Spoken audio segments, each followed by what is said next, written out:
With breaking news in Aurora this morning, police are now looking for this woman. They're calling her a suspect in a deadly stabbing overnight. A woman was found dead in a home on South Lima Street. This is near Parker in Havana. Eric Lufer is live with the details on the investigation. Eric, what's taking place right now? Dale, when we first got here just after 10 o'clock last night, we talked with police. They said they were waiting on a search warrant before they could go inside. When I got here at 4 o'clock this morning, I did see a few officers. Accused of stabbing her mother in the neck and the face more than 150 times. And now this young woman, Isabella Guzman is her name. She may be found not guilty. And that's only for an indeterminate amount of time, Ann. Now, when police were called to the victim's house on August 28th, they were called there twice. The first time they found no incidents or hostility. The bond that a mother and daughter has is unlike no other. This type of bond is unique and irreplaceable. It can be characterized by having warmth and affection. This was not the case for Isabella Guzman of Aurora, Colorado. So what precisely transpired with Isabella then? Time for another heart-stopping tale. It's time to start peeling back the layers. This one may send you for a loop. So what is Isabella Guzman's background and who is she? Together with her mother, Yoon-Mi Hoy, and stepfather, Ryan Hoy, Isabella grew up in Aurora, Colorado. At a very young age, Isabella showed signs of having behavioral issues, so her mother sent her to live with her biological father at 7 years of age. Isabella moved back in with her mother and stepfather, but she continued to struggle throughout her teen years. She was a teen in the early 2000s. Her relatives said she was usually a content and affectionate girl. Things really started to go south when she was 18. She was quite angry, primarily at her mother, and had serious behavioral problems. This household was rife with conflict. Isabella attended Overland High School, but she left before graduating. She enjoyed hanging out with her boyfriend and friends on a regular basis. Her mother would often catch her sneaking her boyfriend into the house. Yoon-Mi, Isabella's mother, thought her daughter was a highly challenging adolescent and tuftamanaja. Isabella struggled with mental health concerns. Yoon-Mi and Isabella got into a lot of arguments. To try to help stabilize Isabella, Yoon-Mi Hoy contacted the police as well as Isabella's biological father. The fight with my mom was terrible, and I was injured in the process, Isabella said in 2020 to CBS 4's Rick Salinger. I have the scars on my hand. She added, I was abused at home by my family for many years. My parents are Jehovah's Witnesses, and I left the religion when I was 14 and the abuse at home worsened after I quit, she said. Isabella had many outbursts that had escalated to spitting and threats of getting revenge on her mother. So, what exactly transpired with Isabella?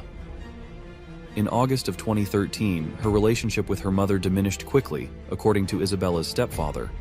There was an incident where she and her mother had an argument, and Isabella spit in her mother's face. According to CBS 4 Denver, Yoon-Mi sent an email to her mother stating, "You will pay." As a result, Isabella's mother called the authorities. Once the police arrived, they had a conversation with Isabella, making her aware that her mother did have the authority to kick her out if she did not follow her rules. Following this incident, Yoon-Mi called Isabella's father to ask for help. She asked him to have a conversation with her, as things were spiraling out of control.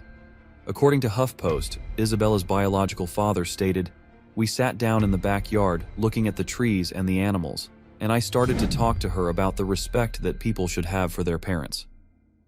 I thought that I made progress," he continued. But just hours later, he'd discovered that their conversation had tragically done nothing at all.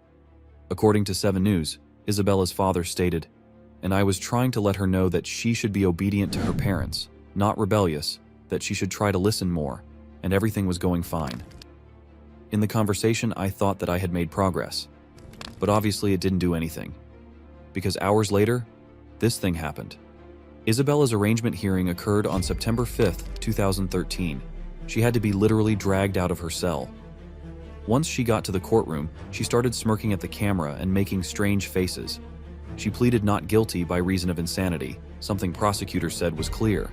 A doctor testified that she was schizophrenic and battled with hallucinations for years. Due to her schizophrenia diagnosis and her delusional behavior preceding the murder, it was determined that Isabella was not competent to stand trial after she was charged and taken to court. It was found that at the time of the murder, she was ignorant of the basic concepts of right and wrong. According to rumors, Isabella believed her mother was someone else that she needed to kill in order to rescue the world, and she was not even aware that she was stabbing her own mother. A judge accepted the plea, and she was sent to the Colorado Mental Health Institute at Pueblo.